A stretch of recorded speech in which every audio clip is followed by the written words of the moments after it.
Good morning to all my dear student. जैसा कि आप सभी का कहना था कि क्लास 9th का हम लेक्चर लेकर आए, तो इस सेशन में class 9th biology chapter first कोशिका लेकर आ चुके हैं। तो आप लोग भी रेडी हो जाइए स्टडी के लिए। ओके, तभी स्टार्ट करते हैं। सबसे पहले कोशिका की परिभाषा, ठीक है। तो स्टार्ट करते हैं कोशिका परिभाषा। कोशिका जीव की संरचनात्मक तथा क्रियात्मक इकाई है। कोशिका क्या है? जो जीव होते हैं या सजीव होते हैं उनके जीवन की क्या है? संरचनात्मक और क्रियात्मक इकाई है। कोशिका की खोज रॉबर्ट हुक ने 1665 ईस्वी में की थी। कोशिका जो थी उसकी खोज रॉबर्ट हुक के नाम के साइंटिस्ट ने 1665 ईस्वी में की थी। ओके, नेक्स्ट है कोशिका सिद्धांत। कोशिका सिद्धांत देखते हैं, ये भी बहुत इंपॉर्टेंट है। शरीर एक या अनेक कोशिकाओं का बना होता है। शरीर एक या अनेक कोशिकाओं से मिलकर बना होता है बेटा, जो शरीर की संरचनात्मक व क्रियात्मक इकाई है। जो शरीर क्या है? संरचनात्मक और क्रियात्मक इकाई है। पहला पॉइंट, प्रत्येक जीव का शरीर एक कोशिका या अनेक कोशिका तथा इससे उत्पन्न रचनाओं का बना होता है। देखिए, कोई भी जीव हो उसका शरीर क्या होगा? एक कोशिका से मिलकर बना होगा या ढेर सारी कोशिकाओं से मिलकर बना होगा, और लेकिन वही क्या होगा? उसकी संरचनाओं के लिए महत्वपूर्ण होगा। ओके, नेक्स्ट, कोशिका जीव की शरीर में कार्य की मूलभूत इकाई है। कोशिका जो है जीव के शरीर की क्या है? कार्य के लिए क्या है? मूलभूत इकाई है, ठीक है। और जीवन संबंधी सभी क्रियाएं कोशिका से ही संपन्न होती हैं, और जीवन में जितनी भी क्रियाएं होती हैं वो सभी किससे होती हैं? कोशिका से ही होती हैं। ओके, नेक्स्ट, अब नई कोशिका केवल पहले से ही उपस्थित जीवित कोशिका से बनी होती है। जो नई कोशिका होती है वो पहले से उपस्थित पहले जो उपस्थित है पुरानी कोशिका, उसी से क्या होती है? नई कोशिका का निर्माण होती है। नेक्स्ट, कोशिका दो प्रकार की होती हैं। कोशिका की बात करें तो कोशिका दो प्रकार की होती हैं। पहला है प्रोकैरियोटिक कोशिका और दूसरा है यूकैरियोटिक कोशिका। देखिए, ये बहुत इंपॉर्टेंट पॉइंट है, प्रोकैरियोटिक कोशिका, यूकैरियोटिक कोशिका, ठीक है। आगे, प्रोकैरियोटिक कोशिका और यूकैरियोटिक कोशिका में अंतर, ठीक है। प्रोकैरियोटिक कोशिका, यूकैरियोटिक कोशिका में अंतर बहुत बार पूछा गया है। तो देखिए, एक साइड लिखते हैं प्रोकैरियोटिक कोशिका, दूसरा साइड लिखते हैं यूकैरियोटिक कोशिका। कभी भी हम जब अंतर लिखेंगे तो उसको पैरा वाइज नहीं लिखेंगे, ऐसे हम फ्लो चार्ट या फिर ऐसे हम क्या करते हैं, दोनों साइड, एक साइड प्रोकैरियोटिक एक साइड यूकैरियोटिक लिखकर और फिर उसको पॉइंट वाइज लिखते हैं, जिससे अच्छा मार्क्स हमारा गेन होता है। तो फर्स्ट पॉइंट इसमें देखते हैं, केंद्रक अनुपस्थित होता है। जो प्रोकैरियोटिक होते हैं उसमें क्या होता है? केंद्रक अनुपस्थित होते हैं, और जो यूकैरियोटिक होता है एक या अधिक केंद्रक उपस्थित होते हैं। यूकैरियोटिक में एक या एक से अधिक केंद्रक क्या होंगे? उपस्थित होंगे। प्रोकैरियोटिक की बात करें तो हिस्टोन प्रोटीन का अभाव पूर्ण होता है, ठीक है। प्रोकैरियोटिक में क्या होता है? हिस्टोन प्रोटीन का क्या होता है? पूर्णतः अभाव होता है। ओके, नेक्स्ट देखिए, इसमें यूकैरियोटिक कोशिका जो होती है उसमें हिस्टोन प्रोटीन उपस्थित होता है। इसमें क्या होती है? हिस्टोन प्रोटीन उपस्थित होती है। नेक्स्ट देखिए, थर्ड पॉइंट, प्रोकैरियोटिक में राइबोसोम 70S प्रकार के होते हैं। राइबोसोम कैसे होते हैं? 70S प्रकार के होते हैं। यूकैरियोटिक में देखिए राइबोसोम्स 80S प्रकार के होते हैं। जो राइबोसोम्स होते हैं वो कैसे होते हैं? 80S प्रकार के होते हैं। नेक्स्ट, चौथा पॉइंट, प्रोकैरियोटिक में जीव द्रव्य में रिक्तिका अनुपस्थित होती हैं। जो प्रोकैरियोटिक होते हैं उसमें जीव द्रव्य में क्या होती है? रिक्तिकाएं क्या होती हैं? अनुपस्थित होती हैं, अर्थात नहीं पाई जाती हैं। जबकि यूकैरियोटिक में जीव द्रव्य में रिक्तिकाएं उपस्थित होती है। जो जीव द्रव्य होता है उसमें रिक्तिकाएं क्या होती है? प्रेजेंट होती हैं। नेक्स्ट, लैंगिक जनन का अभाव होता है। प्रोकैरियोटिक में क्या होता है? लैंगिक जनन का अभाव होता है। देखिए, यूकैरियोटिक में लैंगिक जनन स्पष्ट होता है। यूकैरियोटिक में क्या होता है? लैंगिक जनन स्पष्ट होता है। ये कोशिकाएं प्रायः अति सूक्ष्म माप की होती हैं। अगर यह प्रोकैरियोटिक की बात करें तो ये क्या है? अति सूक्ष्म आकार की होती है, बहुत छोटी होती हैं। और यूकैरियोटिक की बात करें ये अपेक्षाकृत बड़ी माप की होती हैं। अगर प्रोकैरियोटिक की अपेक्षा में देखा जाए यूकैरियोटिक को तो क्या होती है? माप में क्या होती है? बड़ी होती हैं। नेक्स्ट, सातवां पॉइंट, प्रोकैरियोटिक का सभी विभाजन या सूत्री विभाजन का अभाव होता है। इसमें क्या होता है, सूत्री विभाजन क्या होती है, नहीं होती है या उसकी कमी होती है। जबकि यूकैरियोटिक में सूत्री विभाजन होता है। यूकैरियोटिक में क्या होता है, सूत्री विभाजन प्रेजेंट होता है। उदाहरण, जीवाणु, नील हरित शैवाल, विषाणु, ठीक है, इत्यादि। ठीक है, आगे देखिए, अगर हम यूकैरियोटिक जीव के उदाहरण की बात करें तो मनुष्य, कुत्ता, बिल्ली इत्यादि, जितने भी मैमल्स होते हैं वो सभी इसमें स्तनधारी आ जाते हैं। ठीक है, अब आगे देखिए, आपको ये जो हम अंतर लिखवाएं ये बहुत ही इजी वे में लिखवाएं बेटा। अगर आप इसको तैयार कर लेते हैं तो आपको मोस्टली हम बता रहे हैं कि ये क्वेश्चन पूछा ही जाता है कि प्रोकैरियोटिक और यूकैरियोटिक में अंतर बताइए।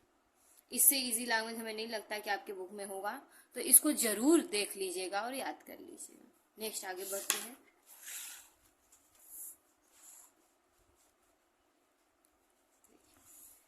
जीव द्रव्य, ठीक है, जिसे प्रोटोप्लाज्म कहते हैं इंग्लिश में। कोशिका के अंदर जीव द्रव्य को जीवन का भौतिक आधार कहते हैं। कोशिका के अंदर जो जीव द्रव्य होता है उसको जीवन का क्या कहते हैं, भौतिक आधार कहते हैं।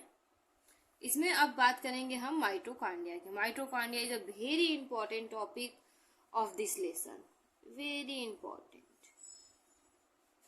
प्रोकैरियोटिक यूकैरियोटिक वेरी इंपॉर्टेंट था, ये भी इंपॉर्टेंट बहुत ज्यादा है, तो ये लॉन्ग में बहुत ज्यादा पूछा गया क्वेश्चन है। ओके, तो स्टार्ट करते हैं। माइटोकॉन्ड्रिया यूकैरियोटिक कोशिकाओं के कोशिका द्रव्य में अनेक सूक्ष्म गोलाकार, देखिए अनेक छोटे छोटे क्या होंगे, गोलाकार छड़ या कण के आकार की संरचना पाई जाती है। छड़ के आकार या कण के आकार की संरचना पाई जाती है, जिसे माइटोकॉन्ड्रिया कहते हैं। उसे क्या कहते हैं, माइटोकॉन्ड्रिया कहते हैं। सर्वप्रथम कोलिकर ने 1880 में माइटोकॉन्ड्रिया की खोज की। सबसे पहले बात किया जाए तो कोलिकर नाम के साइंटिस्ट थे, उन्होंने 1880 में माइटोकॉन्ड्रिया की खोज की थी। सन 1890 में अल्टमान ने, सन 1890 की बात करें उसमें अल्टमान ने इसका वर्णन बायोप्लास्ट के रूप में किया। और देखिए सन 1890 में क्या है, अल्टमान नाम के साइंटिस्ट थे, उन्होंने उसको क्या कहा, बायोप्लास्ट।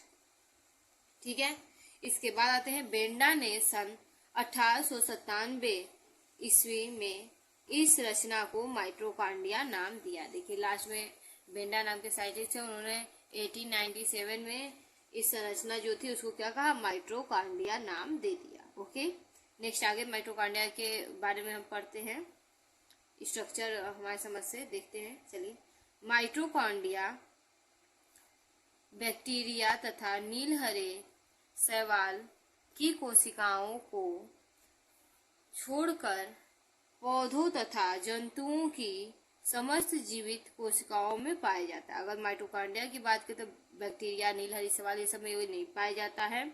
और अगर हम बात करें कि बड़े जो जीव होते हैं उनमें क्या होता है, ये पाए जाते हैं। इनकी लंबाई सामान्यतः 1.5 म्यू से 5 म्यू तक होता है।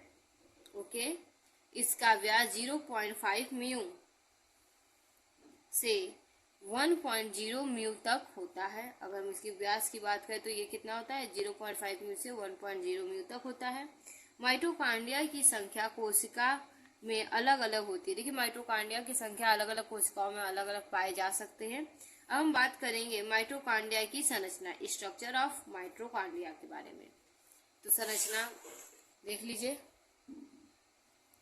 अलग से भी हम बनाकर यहाँ पे रखे हुए माइटोकॉन्ड्रिया की संरचना। तो पहले इसको बता देते हैं फिर इसको बता देते हैं। ओके, ये देखिए स्ट्रक्चर है माइटोकॉन्ड्रिया का ना, बनाया गया है।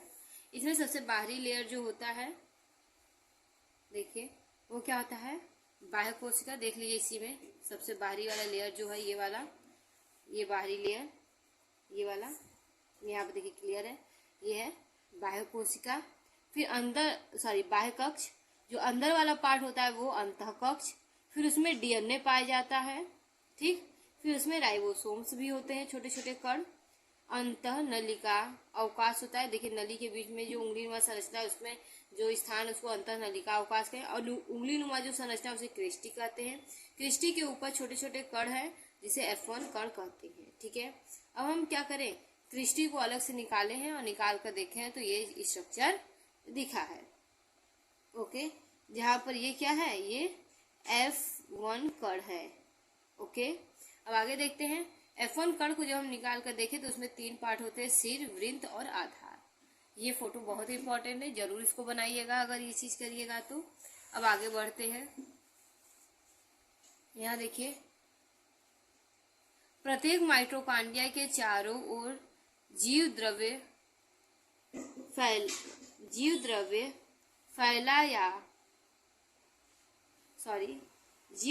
कला या प्लाज्मा झिल्ली के समान प्रोटीन और वसा की दोहरी झिल्ली बाहरी दीवार, वसा की दोहरी झिल्ली कहा गया, वसा की दूसरी झिल्ली बाहरी दीवार चिकनी और लचीली होती है। देखिए, वसा की दोहरी झिल्ली पाई जाती है और बाहरी दीवार क्या होती है, चिकनी और लचीली होती है और फूल कर कई गुना बढ़ जाती है। और इसको अगर ये फूले तो क्या होता है, कई गुना बढ़ सकती है।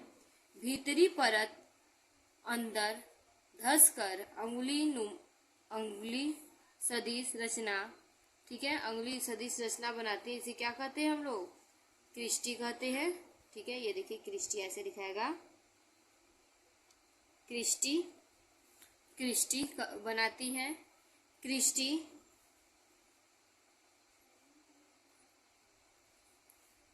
की सतह पर अंदर की ओर असंख्य छोटे छोटे कुंडलियां होती हैं। क्रिस्टी के ऊपर देखिए अनेक छोटे छोटे क्या है, क्रिस्टी के ऊपर अनेक छोटे छोटे कुंडलियां है ना, ये चीज दिख रहा है ये। ठीक है, आगे देखिए।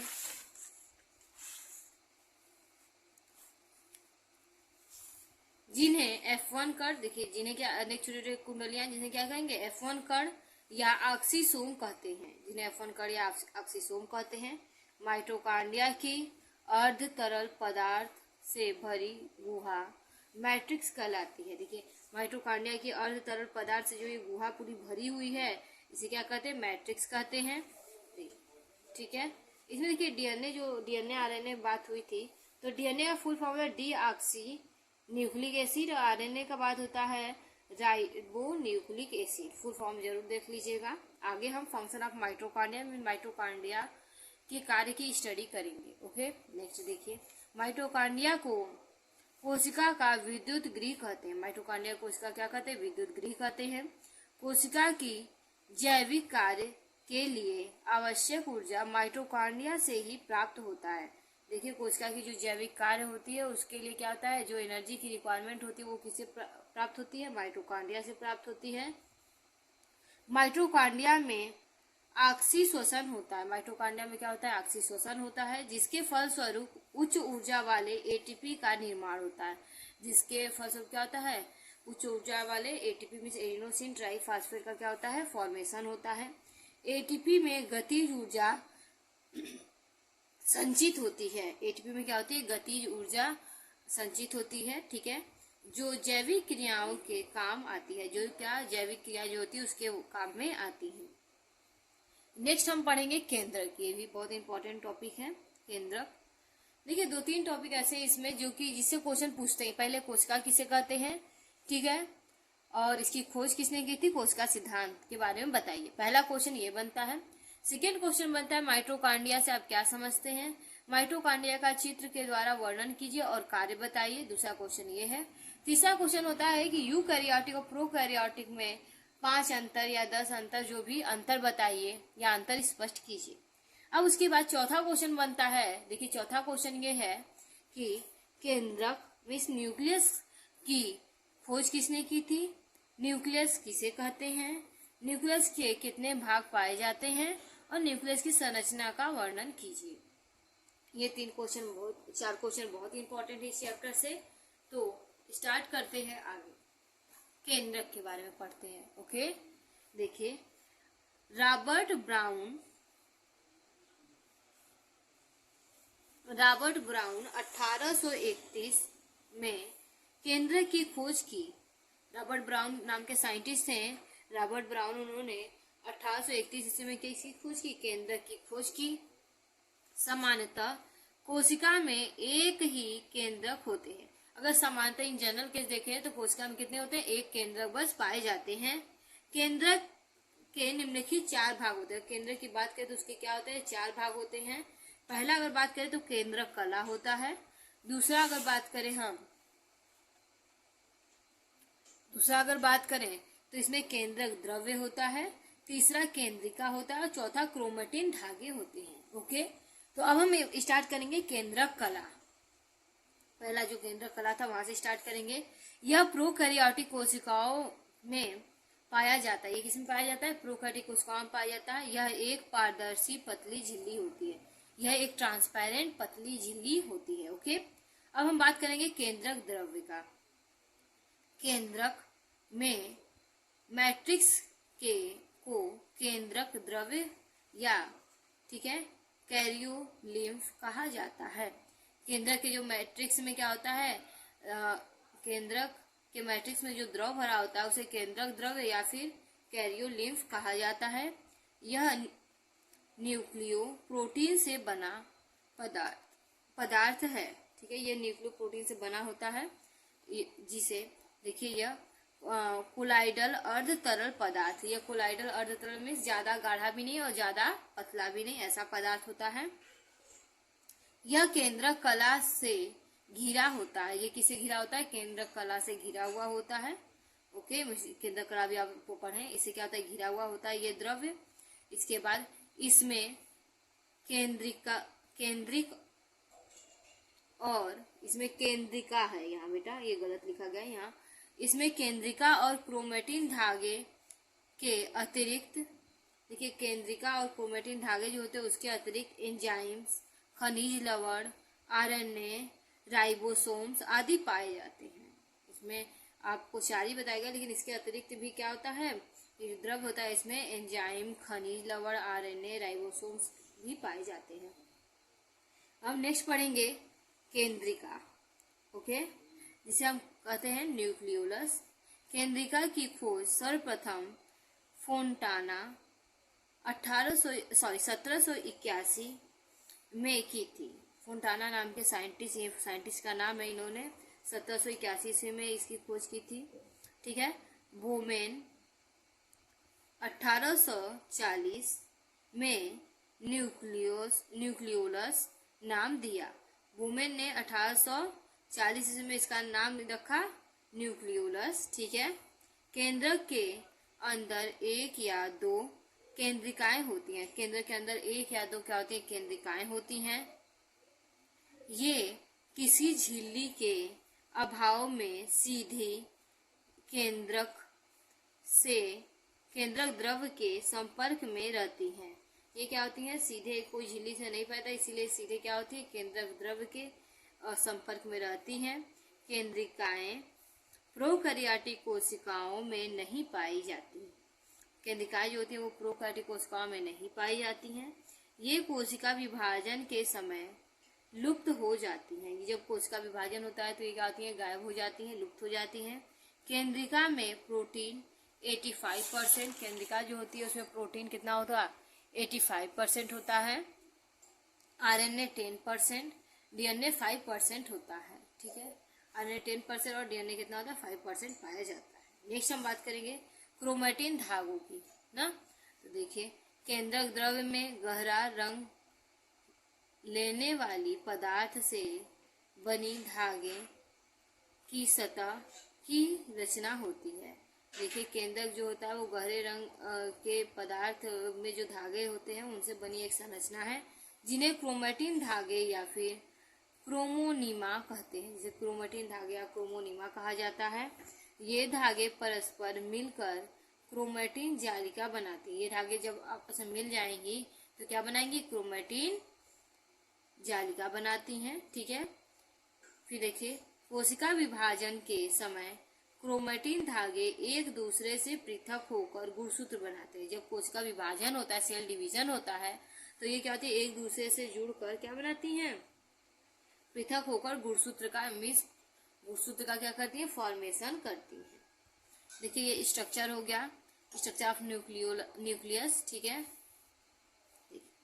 सबसे पहले क्या है, बाह्य कला है।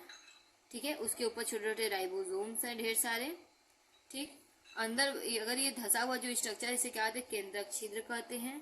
और एकदम अंदर चले गए, ये जो बीच वाला पार्ट है इसे परिधि केंद्रीय क्रोमेटिन है। परिधि पर केंद्रीय क्या है, क्रोमेटिन है। ठीक है। बाहरी इस लेयर की बात कर रहे हैं तो ये क्या है, पेरी केंद्रीय अवकाश है। ठीक है। दो झिल्लियों के बीच में क्या है, परिकेंद्रीय अवकाश है। इसके अंदर अगर गोल संरचना की बात कर रहे हैं तो क्या है, हेट्रोक्रोमेटिन है ये। और एकदम अंदर की बात कर रहे हैं, ये जो गोल सा स्ट्रक्चर है इसमें डॉट डॉट है, इसे कहते हैं अंतरा केंद्रीय क्रोमेटिन। ठीक है। नेक्स्ट आगे देखते हैं,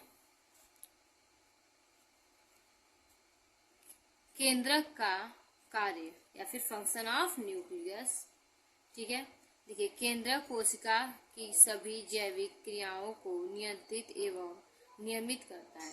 देखिए, केंद्रक जो होती है वो जितने भी कोशिका की जैविक क्रिया होती है उसे क्या करता है, उसको नियंत्रित और नियमित करता है। ठीक है। नेक्स्ट सेकेंड पॉइंट, केंद्रक में अनुवांशिक पदार्थ पाया जाता है। केंद्रक में क्या होता है, अनुवांशिक पदार्थ पाया जाता है। इसके बाद यह लक्षणों को वंशागति के लिए उत्तरदायी होता है। जो भी लक्षण माता पिता से बच्चों में जाते हैं उसको ले जाने के लिए यही रिस्पॉन्सिबल होता है। फिर नेक्स्ट लास्ट पॉइंट, केंद्रक कोशिका विभाजन के लिए उत्तरदायी होता है। केंद्रक के द्वारा क्या होता है, कोशिका विभाजन होता है, जिससे जीवधारी के शरीर की वृद्धि होती है। जिससे जीवधारी जितने हैं उनके शरीर क्या होती है, वृद्धि होती है। देखिए, डीएनए का फुल फॉर्म देखिए यहाँ लिखा है, डीएनए डीऑक्सीराइबो न्यूक्लिक एसिड। ठीक है। RNA ribo nucleic acid, English Hindi दोनों में लिखा है, इसको जरूर याद कर लेंगे, क्वेश्चन 1 नंबर पूछा जाता है ये। नेक्स्ट है, पादप कोशिका और जंतु कोशिका में अंतर बताइए। ये भी काफी इंपॉर्टेंट पॉइंट है, पादप कोशिका और जंतु कोशिका में अंतर। तो स्टार्ट करते हैं, पादप कोशिका और जंतु कोशिका में अंतर। देखिए, आपको चार्ट नंबर संरचना बना दिए, एक साइड क्या है पादप कोशिका, दूसरी साइड जंतु कोशिका। तो स्टार्ट करते हैं, पादप कोशिका। कोशिका भित्ति पाई जाती है। पादप कोशिका में क्या होती है, कोशिका भित्ति पाई जाती है। अब जंतु कोशिका की बात करें, कोशिका भित्ति नहीं पाई। जंतु कोशिका में कोशिका भित्ति अपसेंट होता है, नहीं पाया जाता है। पादप कोशिका की बात करें, रिक्तिका पाई जाती है। पादप कोशिका में बात करें तो रिक्तिका क्या होती है, बड़ी बड़ी पाई जाती है। जबकि जंतु कोशिका में रिक्तिका नहीं पाई जाती या फिर छोटी होती है। ठीक है, होती है लेकिन छोटी होती है। ठीक, रिक्तिका छोटी पाई जाती है। ठीक है, छोटी पाई जाती है। नेक्स्ट आगे देखिए, लवक पाए जाते हैं। इसमें क्या होता है, पिगमेंट्स पाए जाते हैं। ठीक है। अगर हम जंतु कोशिका की बात करें तो लवक नहीं पाए जाते हैं, इसमें पिगमेंट्स नहीं पाए जाते हैं। जंतु पादप कोशिका की बात करें, ताराकाय अनुपस्थित होता है। ताराकाय जो होता है उसमें क्या होता है, वो अनुपस्थित होता है। लेकिन जंतु कोशिका में तारक काय उपस्थित होता है। इसमें उपस्थित होता है तारकाय। इसी के द्वारा तो कहीं चोट लग जाता है तो भर जाता है, लेकिन पेड़ पौधों में देखो एक की लगा दो तो वो जल्दी नहीं भरता है और भरता ही नहीं है। ठीक है। ठीक है। पादप कोशिका स्वपोषी होते हैं। अगर पादप कोशिका की बात करें तो क्या होता है, स्वपोषी होते हैं, अपने भोजन स्वयं बनाते हैं फोटोसिंथेसिस प्रोसेस द्वारा। लेकिन जंतु जो होते हैं ये प्लांट्स पर निर्भर होते हैं, इसलिए इन्हें परपोषी कहते हैं। ये स्वयं अपना भोजन का निर्माण नहीं करते हैं। प्रकाश संश्लेषण की प्रक्रिया होती है। देखिए, पादप कोशिका में बात करें इसमें प्रकाश संश्लेषण की प्रक्रिया होती है, जबकि जंतु कोशिका में प्रकाश संश्लेषण की प्रक्रिया नहीं होती है। जंतु जो होते हैं वो फोटोसिंथेसिस प्रोसेस नहीं कर सकते हैं। लास्ट पॉइंट, संचित भोज्य पदार्थ मंड के रूप में होता है। अगर प्लांट्स की बात करें तो संचित भोज्य पदार्थ किसके रूप में होता है, मंड के रूप में होता है। और जंतुओं में बात करें संचित भोज्य पदार्थ ग्लाइकोजन के रूप में होता है। ठीक है। जंतु कोशिका में जितने भी भोज्य पदार्थ होते हैं वो किसके रूप में होते हैं, ग्लाइकोजन के रूप में होते हैं। नेक्स्ट हम पढ़ेंगे कोशिका विभाजन। देखिए, एक ही लेक्चर में आपको ये चैप्टर हम कंप्लीट करवा रहे हैं, तो इसको आप लोग बहुत अच्छे से देखेंगे। और हमें जहाँ तक लगता है कि अगर आप ढंग से इसको देख लिए तो आप एकदम अच्छे से याद कर पाएंगे। इसमें काफ़ी इजी लैंग्वेज में हमने समझाया है, तो आप लोगों के लिए काफ़ी बेनिफिशियल होगा, ऐसा हम आशा करते हैं। ओके, तो हम बात करें कोशिका विभाजन, जिसे इंग्लिश में सेल डिवीजन कहते हैं।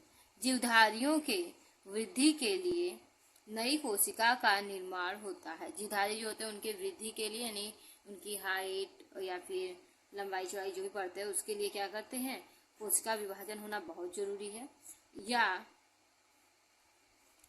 बनती है। जिससे पुरानी मृत कोशिका का प्रतिस्थापन होता है। देखिए, नई कोशिका बनती है तो पुरानी कोशिका जो मर गई होती है उसका क्या होता है, वहां से हटा दिया जाता है। नई कोशिका की बनने की प्रक्रिया ही कोशिका विभाजन का, जो नई कोशिका बनती है उसी के प्रोसेस को क्या कहते हैं, कोशिका विभाजन कहते हैं। कोशिका विभाजन मुख्यतः दो प्रकार की होती है। कोशिका विभाजन की बात करते हैं, क्या होती है, दो प्रकार की होती है मुख्यतः।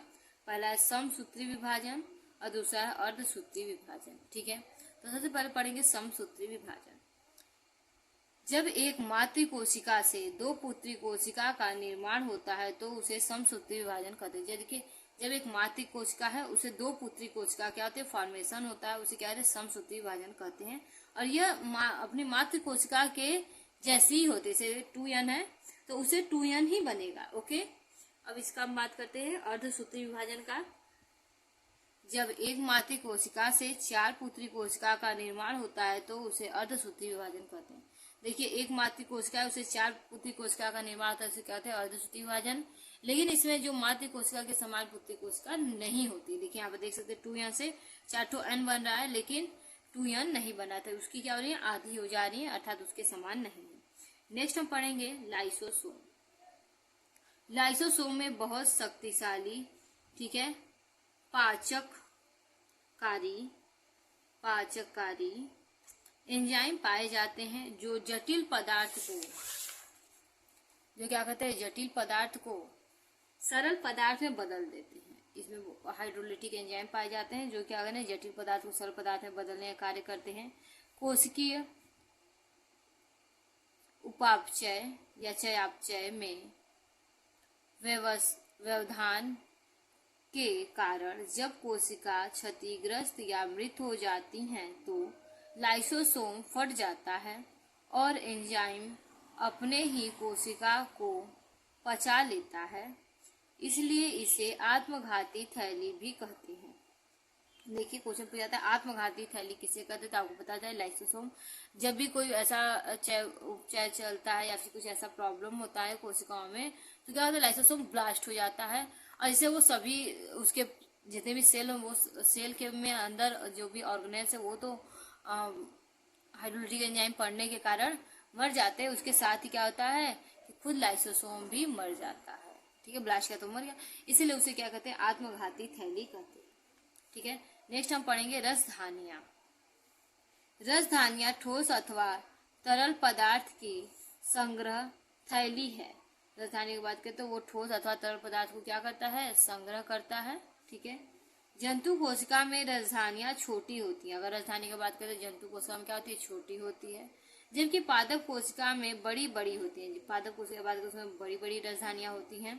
कुछ पौधों की कोशिकाओं में केंद्रीय रसधानी के माप कोशिका के आयतन के 50% से 90% तक होता है।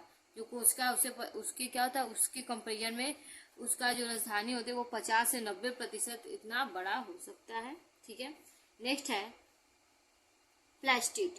ठीक है, जिसे प्लास्टिड से बात करते हैं हम। प्लास्टिड केवल पादप कोशिकाओं में पाई जाती है। प्लास्टिड की बात करें तो ये किसमें, केवल पादप कोशिकाओं में पाई जाती है। यह 2 प्रकार की होती हैं।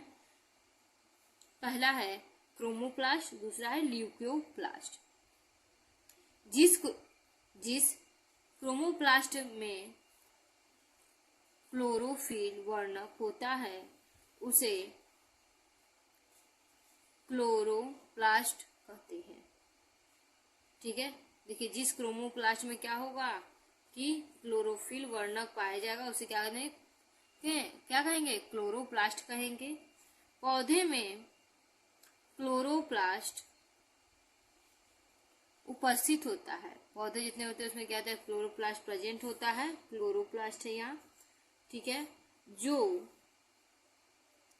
प्रकाश संश्लेषण के लिए बहुत उपयोगी है। क्लोरोप्लास्ट नहीं पाएगा तो प्रकाश संश्लेषण नहीं हो पाएगा, इसलिए प्रकाश संश्लेषण बहुत ज्यादा जरूरी होता है। नेक्स्ट आगे देखते हैं। स्ट्रक्चर भी इंपॉर्टेंट है, पूछा जाता है जंतु कोशिका पादप कोशिका का चित्र बनाइए। तो स्टार्ट करते हैं सबसे पहले जंतु कोशिका। देखिए जंतु कोशिका का चित्र है। ठीक है, इसमें क्या है कि केंद्रक आवरण है। ठीक है, ये छोटे छोटे राइबोसोम्स हैं। ये देखिए राइबोसोम्स है, जिसके ऊपर आपके राइबोसोम्स नहीं पाए जाते हैं, वो क्या चिकनी अर्ध पारगम्य जालिका है। इसमें ताराकाय पाया जाएगा, कोशिका द्रव्य पाया जाएगा, ठीक है, जो गाढ़ा चिपचिपा तरल पदार्थ होता है। राजधानियां बड़ी बड़ी होंगी, सॉरी राजधानियां छोटी होंगी, देखिए छोटी दिखाई गई है। खुरदरी अंतःप्रदवी जालिका है, ठीक है। माइटोकॉन्ड्रिया जरूर उपस्थित होगा और कोशिका कला है और गोल्जी बॉडी है या गोल्जी काय है। ये जंतु कोशिका का चित्र हो गया। अब पादप कोशिका की बात करें तो पादप कोशिका का चित्र कुछ हेक्सागोनल होता है, देख सकते हैं हेक्सागोनल। हेक्सागोनल मीन्स ये स्ट्रक्चर, ठीक है, ये क्या है हेक्सागोनल स्ट्रक्चर। तो स्टार्ट करते हैं। इसमें देखिए राइबोसोम्स होंगे, स्फेरोसोम्स, सॉरी राइबोसोम्स के जगह यहाँ पे कहा था स्फेरोसोम्स होते हैं, ठीक है। माइक्रोट्यूब्यूल्स होंगे, रिक्तिका बड़ी बड़ी पाई जाएगी, देखिए रिक्तिका पाई जा रही है ना बड़ी बड़ी, ठीक है। राइबोसोम्स पाए जाएंगे, हरित लवक पाया जाएगा, गोल्जी बॉडी देखिए यहाँ पर है, गोल्जी बॉडी पाया जाएगा, कोशिका रस पाया जाएगा, माइटोकॉन्ड्रिया होगा, ठीक है। हेट्रोक्रोमेटिन ढेर सारे होंगे, देखिए हेट्रोक्रोमेटिन जो एक दूसरे से क्या जुड़े हुए हैं।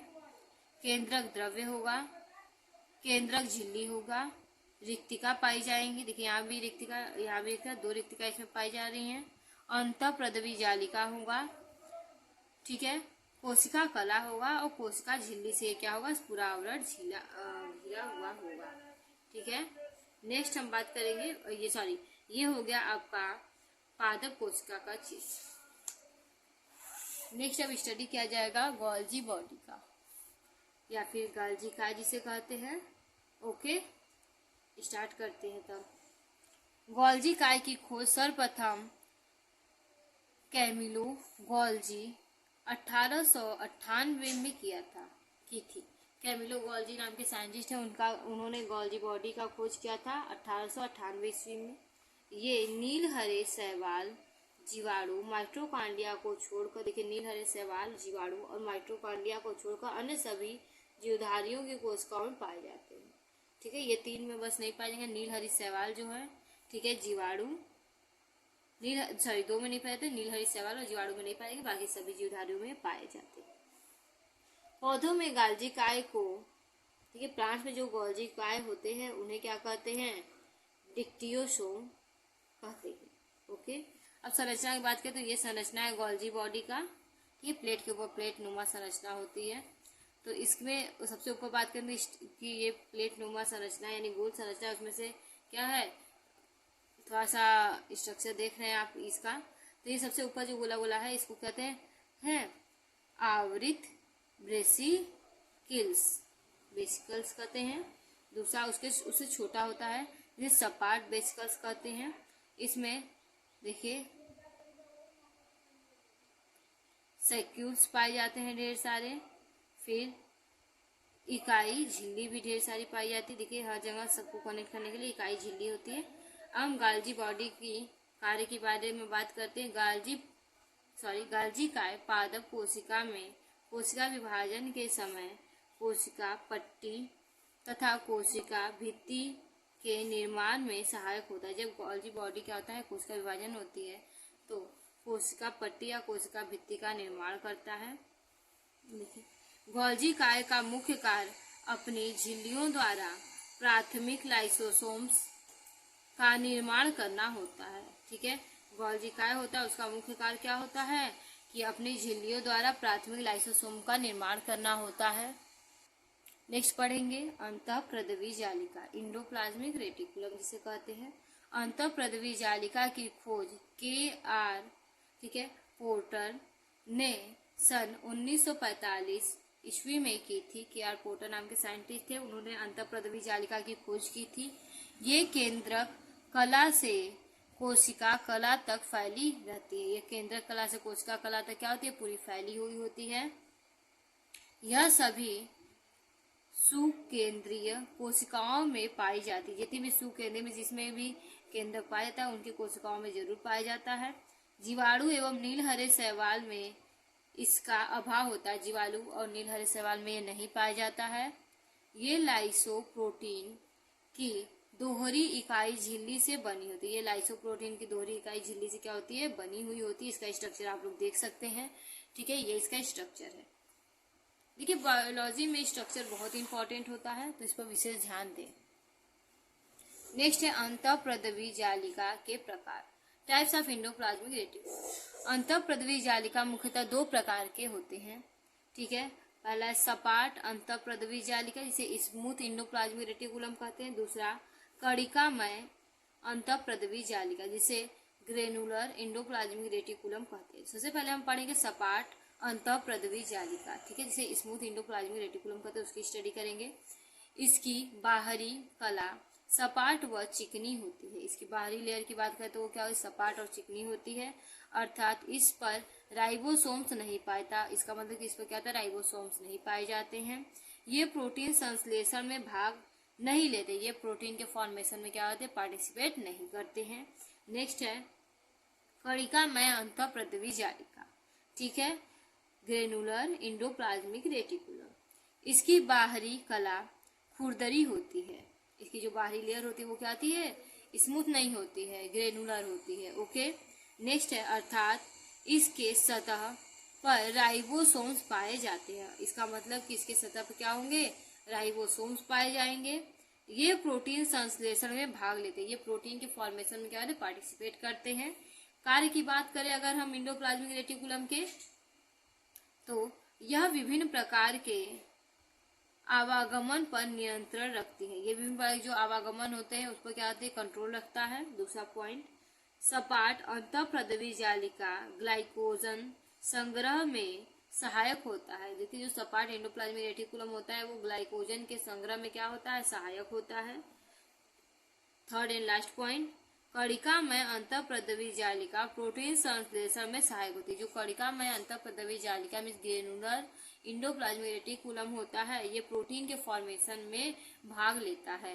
देखिए यहाँ पे आपका ये फर्स्ट चैप्टर बायोलॉजी क्लास 9 का समाप्त होता है, और आप लोग इसे बहुत मन से पढ़िएगा। बहुत आसान शब्दों में और बहुत इजी वे में आपको हम पढ़ाए हुए हैं, तो आप सभी को मैं आशा करती हूँ समझ में आया होगा। Okay, thank you.